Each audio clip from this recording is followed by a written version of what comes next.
وہ ایک مرد آہن تھا جس نے طاغوتی قوتوں کے آگے سر جھکانے کی بجائے شہادت کو ترجیح دی۔ خود ٹیپو سلطان کے اپنے تاریخی الفاظ تھے، مومن کا مقصود حیات اول و آخر جہاد ہے۔ جن لوگوں نے جہاد ترک کیا وہ دشمنوں کی خوراک بن گئے۔ زندگی کی محبت نے انہیں بزدل اور ناکارہ بنا دیا اور پھر وہ صفحہ ہستی سے مٹا دیے گئے۔ جذبہ جہاد اور اپنی صفوں میں مکمل اتحاد ہی اہل ایمان کی سب سے بڑی سیاسی قوت ہے۔ تو ناظرین، شروع کرتے ہیں وہ کہانی جس کا آپ کو انتظار ہے۔ شیخ ولی محمد صحیح النسل عرب تھا اور وہ قریش کے ایک ممتاز قبیلے سے تعلق رکھتا تھا۔ اس کے آباء و اجداد صدیوں سے مکہ معظمہ میں آباد تھے۔ شیخ ولی محمد ایک متوسط درجے کا تاجر تھا۔ فطرتاً قناعت پسند ہونے کی وجہ سے اس کی زندگی بہت آرام و آسائش سے گزر رہی تھی۔ ایک بار اسے تجارت میں اس قدر نقصان ہوا کہ نوبت فاقہ کشی تک آ گئی۔ بڑے تاجر ولی محمد سے اپنے قرضوں کا مطالبہ کر رہے تھے اور اس کے پاس دینے کے لیے ایک درہم بھی نہیں تھا۔ ایسے سنگین حالات میں ولی محمد نے اپنے احباب سے رجوع کیا تو دوستوں نے اسے انتہائی گمراہ کن مشورہ دیتے ہوئے کہا، ولی محمد، تیری نجات اسی میں ہے کہ تو رقموں کی ادائیگی کے تمام وعدوں سے منحرف ہو جا۔ اس طرح تیرے اثاثے بھی فروخت ہونے سے بچ جائیں گے، بیوی بچے پر غربت و افلاس کے تاریک سائے بھی نہیں پڑیں گے اور اس معاشرے میں تیری شخصیت کا بھرم بھی رہ جائے گا۔ شیخ ولی محمد اپنے دوستوں کا یہ مشورہ سن کر حیران رہ گیا۔ پھر اس کے چہرے پر شدید اذیت اور کرب کے آثار نمودار ہوئے۔ ایک جھوٹے، بددیانت اور خائن کی شخصیت کا بھرم ہی کیا؟ شیخ ولی محمد کا لہجہ بہت اداس تھا۔ تم نے مجھے ساری زندگی کی رفاقتوں کا یہ صلہ دیا ہے، یہ بھی بہت کم ہے کہ ہم لوگ تجھے نجات کا راستہ بتا رہے ہیں۔ دوستوں نے بڑی بے حسی کے ساتھ جواب دیا، یہ نجات کا راستہ ہے یا میری ذلت اور بربادی کی رہگزر؟ شیخ ولی محمد کے لہجے میں گہری تلخی پوشیدہ تھی۔ اگر دوست ہو تو میرے غرق ہونے کا تماشا کیوں دیکھ رہے ہو؟ وہ آگے بڑھ کر دستگیری کیوں نہیں کرتے اور مجھے کھینچ کر ساحل تک کیوں نہیں پہنچاتے؟ آخر تو کہنا کیا چاہتا ہے ولی محمد؟ دوست اس کی بات کا مفہوم سمجھ گئے تھے مگر جان بوجھ کر انجان بن رہے تھے۔ تم سب پر اللہ کا فضل و کرم ہے۔ بات کرتے ہوئے شیخ ولی محمد کی زبان لڑکھڑانے لگی۔ وہ ایک غیرت مند شخص تھا مگر صورتحال کی نزاکت نے اسے دوستوں کے سامنے زبان کھولنے پر مجبور کر دیا تھا۔ اگر تم چاہو تو میں تمام تاجروں کے قرضوں سے سبکدوش ہو سکتا ہوں۔ وہ کس طرح؟ زمانہ ساز دوستوں نے بڑی حیرت کے ساتھ پوچھا۔ اگر تم سب لوگ تھوڑی تھوڑی رقم بھی مجھے دے دو تو میرے کاندھوں سے قرض کا یہ بوجھ بآسانی اتر سکتا ہے۔ شیخ ولی محمد نے جھجکتے ہوئے کہا، تم اپنے ہو اس لیے بے وقت مطالبہ نہیں کرو گے، حالات درست ہوتے ہی تم سب کی رقمیں ادا کر دوں گا۔ تجھے کیا معلوم کہ ہم لوگ کس طرح زندگی بسر کر رہے ہیں؟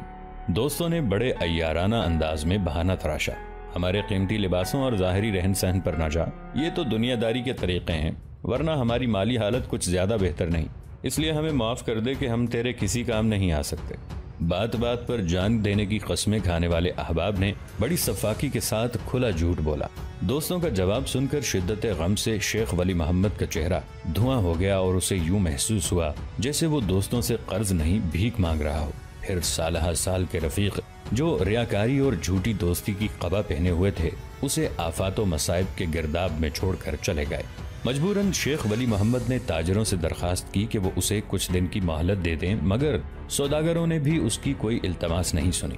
تھک ہار کر ولی محمد عزیزوں اور رشتہ داروں کے دروازوں پر بھی گیا لیکن بربادی اس کا مقدر بن چکی تھی اور سوال سے پہلے ہی تمام دروازے بند کیے جا چکے تھے۔ آخر ولی محمد نے تاجروں کا قرض اتارنے کے لیے بیوی کے زیورات فروخت کر دیے مگر مطلوبہ رقم ادا نہ ہو سکی، یہاں تک کہ اسے روزمرہ کے استعمال کا سارا ساز و سامان اور اپنا آبائی مکان تک بیچ دینا پڑا۔ اب وہ تمام آسائشوں سے محروم ایک ایسے مکان میں مقیم تھا جس کی چھت پرانی لکڑیوں اور کھجوروں کے پتوں سے تعمیر کی گئی تھی اور دیواریں ٹاٹ کے پردوں سے اٹھائی گئی تھیں۔ شیخ ولی محمد کی غیرت مند اور حساس بیوی اس صدمے کو برداشت نہ کر سکی اور بیمار پڑ گئی۔ شیخ ولی محمد نے ایک تاجر کے یہاں معمولی تنخواہ پر ملازمت اختیار کر لی۔ مسلسل فکر اور غم انگیز خیالات نے اس کی بیوی کو دکھ کے موذی مرض میں مبتلا کر دیا تھا۔ مقامی طبیبوں نے اچھی غذائیں اور قیمتی دوائیں تجویز کرنے کے ساتھ مریضہ کو خوش و خرم رہنے کی تاکید کی مگر بدقسمتی سے اس شکستہ حال عورت کو ان تینوں میں سے کوئی چیز بھی میسر نہ آ سکی۔ انجام کار کچھ دن بعد بڑی کربناک حالت میں شیخ ولی محمد کی بیوی کا انتقال ہو گیا۔ اب وہ اپنے 5 سالہ بیٹے محمد علی کے ساتھ اس دنیا میں تنہا رہ گیا تھا۔ جہاں اس کے سینکڑوں قریبی عزیز موجود تھے۔ شریک حیات سے دائمی جدائی بڑا جانگوداز حادثہ تھی۔ شیخ ولی محمد اس حادثے کو بھی برداشت کر لیتا، مگر وہ اپنے ان عزیزوں کے چہرے نہیں دیکھنا چاہتا تھا جو ہر موڑ پر سامنے کھڑے ہوئے اس کا مذاق اڑاتے نظر آتے تھے۔ آخر شدید عالم جبر میں شیخ ولی محمد نے اپنا آبائی شہر چھوڑنے کا فیصلہ کر لیا۔ ایک دن اس نے اپنے مالک سے درخواست کی کہ وہ اسے کسی تجارتی قافلے کے ساتھ بغداد بھیج دے۔ مکے کا وہ سوداگر شیخ ولی محمد کی محنت اور دیانتداری سے بہت خوش تھا، اس لیے ایک کام کے آدمی کو کھونا نہیں چاہتا تھا۔ مگر جب شیخ ولی محمد نے اپنی مجبوریاں بیان کی تو وہ بدل نخواستہ راضی ہو گیا۔ بغداد روانہ ہونے سے ایک دن پہلے شیخ ولی محمد خانہ کعبہ میں حاضر ہوا، نماز ادا کی اور بیت اللہ کی دیواروں سے لپٹ کر گریہ ازاری کرنے لگا۔ اے اللہ، تیری اس نشانی کی قسم، اہل مکہ نے مجھ پر یہ متبرک زمین تنگ کر دی۔ میں اس دیار پاک کو چھوڑنا نہیں چاہتا تھا کہ یہاں تیرا پہلا گھر ہے جسے تیرے خلیل علیہ السلام نے تعمیر کیا، اور میں اس شہر مقدس کو چھوڑتا بھی کیسے کہ یہاں میرے آقا حضور صلی اللہ علیہ وآلہ وسلم پیدا ہوئے، جو تیرے سب سے بڑے رسول، سب سے بڑے صادق اور سب سے بڑے امین ہیں۔ تو حاضر و ناظر ہے، اس لیے خوب جانتا ہے کہ میں ایک بہت کمزور انسان ہوں۔ عزیزوں اور دوستوں کا تحقیر امیز سلوک مجھ سے برداشت نہیں ہوتا۔ ہجرت رسول کے صدقے میں مجھ پر یہ طویل اور دشوار گزار سفر آسان کر اور غریب الوطنی کے عالم میں میری مدد فرما کہ سب شاہ و گدا تیری مدد کے محتاج ہیں۔ شیخ ولی محمد ہچکیوں کے ساتھ رو رہا تھا کہ اچانک اسے اپنے شانے پر کسی کے ہاتھ کا دباؤ محسوس ہوا۔ وہ چونک کر مڑا، سامنے ایک سفید ریش بزرگ کھڑے تھے جن کے چہرے پر ایک عجیب سی روشنی تھی۔ شیخ ولی محمد بزرگ کو دیکھتا ہی رہ گیا۔ صادق اعظم صلی اللہ علیہ وآلہ وسلم کا غلام ہے تو ہمیشہ سچ بولنا، اور امین اعظم صلی اللہ علیہ وآلہ وسلم کی امت میں ہے تو کبھی خیانت نہ کرنا۔ تو نے لوگوں کو امانتیں لوٹا دیں، اچھا کیا، ورنہ ہلاک ہو جاتا۔ یہ کہہ کر روشن چہرہ بزرگ ایک طرف جانے لگے۔ شیخ ولی محمد حیران تھا کہ ایک اجنبی شخص کو اس کے ذاتی حالات کس طرح معلوم ہو گئے۔ وہ تیز قدموں سے چلتا ہوا بزرگ کے قریب پہنچا اور بڑے مؤدب لہجے میں عرض کرنے لگا، میرا یہ سفر کیسا رہے گا اور کیا میں اپنی کوششوں میں کامیاب ہو جاؤں گا؟ اللہ کے سوا کسی کو معلوم نہیں کہ کل کیا ہوگا۔ بزرگ نے پرجلال لہجے میں کہا، جو کچھ بتایا گیا ہے اس پر عمل کر، رسوا ہونے سے بچ جائے گا۔ بزرگ کا جلال روحانی دیکھ کر شیخ ولی محمد مزید کچھ پوچھنے کی ہمت نہ کر سکا اور دوسرے دن اپنے 10 سالہ بیٹے محمد علی کو لے کر ایک تجارتی قافلے کے ساتھ بغداد روانہ ہو گیا۔ دراصل شیخ ولی محمد بغداد اس لیے آیا تھا کہ یہاں تجارت اور روزگار کے بہتر مواقع حاصل تھے۔ وہ دوبارہ دولت جمع کر کے اپنا کھویا ہوا معاشرتی وقار بحال کرنا چاہتا تھا۔ شیخ ولی محمد کی شدید خواہش تھی کہ اس مقصد میں کامیاب ہو کر مکہ معظمہ واپس لوٹے گا، اور جن عزیزوں اور دوستوں نے گردش کے وقت اسے دیکھ کر حقارت سے منہ پھیر لیا تھا، انہیں بتائے گا کہ وہ ماضی کی تمام تر روایتوں کے ساتھ ابھی زندہ ہے۔ شیخ ولی محمد اپنے ہی سلگتے ہوئے خیالات کے سہارے شب و روز محنت کرتا رہا، مگر کئی سال گزرنے کے باوجود اسے بغداد میں بھی سکون و اطمینان حاصل نہ ہو سکا۔ روز اول کی طرح اس کے سارے خواب تشنہ تعبیر تھے۔ مجبوراً وہ بہتر مستقبل کی تلاش میں ہندوستان پہنچا۔ کچھ سالوں تک دہلی میں جدوجہد جاری رکھی، لیکن جب خاطر خواہ کامیابی حاصل نہ ہو سکی تو ایک مقامی دوست کے مشورے پر دکن چلا آیا۔ یہاں شیخ ولی محمد کی سوئی ہوئی قسمت نے عجیب انداز سے کروٹ لی۔ اب اس کا بیٹا محمد علی جوان ہو چکا تھا۔ گلبرگہ یعنی دکن میں شیخ ولی محمد کی ملاقات حضرت سید گیسودار بندہ نواز رحمت اللہ علیہ کی درگاہ کے مجاور سے ہوئی۔ حضرت سید محمد گیسودار رحمت اللہ علیہ سلسلہ چشتیہ کے مشہور بزرگ حضرت نصیر الدین چراغ دہلی رحمت اللہ علیہ کے خلیفہ اکبر تھے۔ دکن کے لوگ فرط عقیدت و محبت میں آپ کو بندہ نواز کے لقب سے یاد کرتے ہیں۔ سید گیسو دراز رحمت اللہ علیہ کی بارگاہ کے سجادہ نشین شیخ ولی محمد کو اس لیے عزیز رکھتے تھے کہ وہ قبیلہ قریش کا ایک معزز فرد تھا۔ پھر آہستہ آہستہ یہ قربت گہری دوستی میں بدل گئی۔ محمد علی ایک خوبصورت، تعلیم یافتہ اور صالح نوجوان تھا۔ شیخ ہادی کے دوستوں نے انہیں یہ مشورہ دیا کہ وہ محمد علی کو فرزندی میں قبول کر کے اپنی جوان سال بیٹی کے نازک فریضے سے سبکدوش ہو جائیں۔ شیخ ہادی نے کسی تعامل کے بغیر اس رشتے کو منظور کر لیا۔ شیخ ہادی کی بیٹی سے شادی کے بعد محمد علی کو گلبرگہ یعنی دکن میں ایک خاص مقام حاصل ہو گیا تھا۔ شیخ ولی محمد نے چین کی سانس لی، مگر اس کے سکون کی یہ مدت بہت مختصر تھی۔ محمد علی کے پہلے بیٹے کی پیدائش پر وہ بہت خوش تھا کہ اچانک آخری سفر پر روانگی کا حکم آ پہنچا۔ آخر شیخ ولی محمد چند روز بیمار رہ کر دنیا سے رخصت ہو گیا۔ باپ کے انتقال کے بعد محمد علی گلبرگہ سے ترک سکونت کر کے ریاست بیجاپور چلا آیا۔ یہاں اس نے کئی سال تک پرآسائش زندگی بسر کی، مگر بیجاپور کے زوال کے بعد محمد علی نقل مکانی پر مجبور ہو گیا۔ اب وہ اپنی بیوی اور 4 لڑکوں شیخ الیاس، شیخ محمد علی، شیخ محمد امام اور شیخ محمد کے ساتھ ضلع کولار کی طرف بڑھ رہا تھا۔ کولار میں محمد علی کے بہت سے شناسہ مقیم تھے، اس لیے یہاں اسے کسی قسم کی مالی دشواری پیش نہیں آئی اور وہ غریب الوطن ہونے کے باوجود پرسکون اور آبرومندانہ زندگی گزارنے لگا۔